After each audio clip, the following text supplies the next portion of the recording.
A multi-million-dollar Midlands irrigation scheme will be switched on tomorrow after almost a decade in development. The scheme will provide water security for the region, encouraging farming growth.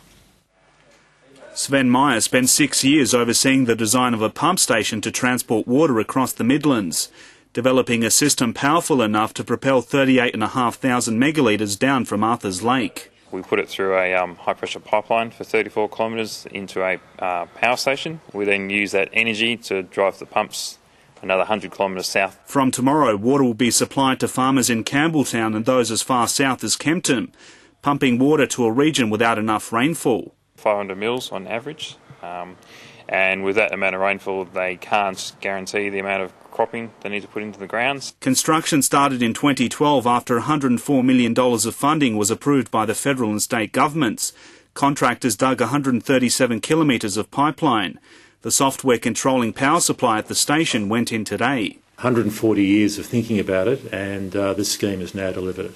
So what we'll see now in areas of the Midlands is some transformation of land use. Poppy grower Richard Gardner is already transforming his business, about to become the Midlands' first dairy farmer.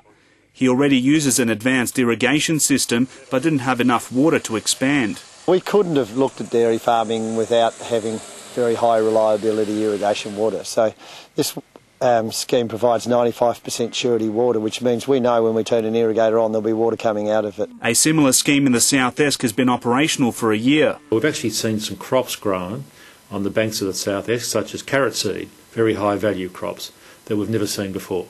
62 landowners have purchased water as part of the scheme at a cost of $25,000 each. It's more than they would typically pay, but this is the first time they'll have a reliable supply year-round. So some years we mightn't have had much, so we've grown less crop or grown different crops. So we've been a bit restricted as to what we've been able to do. And this opens up a whole range of things we can do now. Yaz Dedovich, Southern Cross News.